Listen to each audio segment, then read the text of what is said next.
மாற்றம் காணும் தமிழ்நாடு அமைச்சரவையில் முதல் முறையாக அமைச்சராகும் கோவி செழியன், பனமரத்துப்பட்டி ஆர் ராஜேந்திரன் ஆகியோரை பற்றி பார்க்கலாம். 54 வயதான கோவி செழியன் அடிப்படையில் வழக்கறிஞர். MA, BL, MPhil, முனைவர் பட்டம் என தனது பெயருக்கு பின்னால் கல்வி தகுதியை மிக நீளமாக வைத்திருப்பவர். கும்பகோணம் அரசு ஆடவர் கல்லூரியில் இளங்கலை படிப்பும், சென்னை டாக்டர் அம்பேத்கர் சட்டக் கல்லூரியில் இளங்கலை சட்டமும் படித்தவர். பின்னர் அண்ணாமலை பல்கலைக்கழகத்தில் முதுகலை தமிழ், முதுகலை சமூகவியல் படிப்புகளை முடித்தவர். சென்னை பல்கலைக்கழகத்தில் திமுக தலைவர் மு. கருணாநிதியின் பேச்சு குறித்து ஆய்வு செய்து முனைவர் பட்டம் பெற்றுள்ளார்.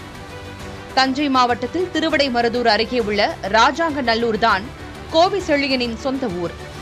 தந்தை கோவிந்தனின் பெயரில் முதல் 2 எழுத்துக்களை முதற் பெயராக்கி கோவி செழியன் ஆனார்.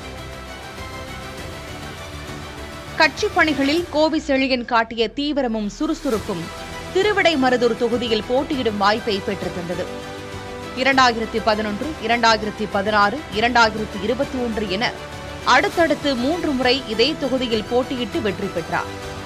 கட்சியின் தலைமை நிலைய பேச்சாளர், மாநில மாணவரணி இணைச் செயலாளர் என அடுத்தடுத்த பதவிகளை கொடுத்தது திமுக தலைமை.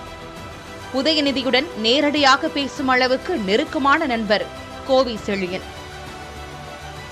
மு. ஸ்டாலின் தலைமையிலான அமைச்சரவையில் தஞ்சை, நாகை, திருவாரூர் ஆகிய மாவட்டங்களில் யாருக்கும் வாய்ப்பளிக்கப்படவில்லை. அதே நேரத்தில் கோவி செழியனை தமிழ்நாடு அரசின் கொறடாவாக நியமித்தார் ஸ்டாலின். இப்போது அமைச்சராகியுள்ளார் கோவி செழியன். இவருக்கு உயர்கல்வித்துறை வழங்கப்படும் என்று எதிர்பார்க்கப்படுகிறது.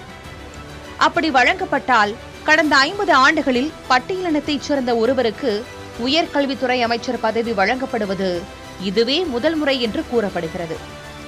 மு. ஸ்டாலின் தலைமையிலான அமைச்சரவையில் முதல் முறையாக தஞ்சை மாவட்ட பிரதிநிதியாக கோவி செழியன் இடம்பெறும் அதே நேரத்தில் சேலம் மாவட்டத்திற்கான பிரதிநிதித்துவம் பெறுபவர் பனமரத்துப்பட்டி ஆர் ராஜேந்திரன்.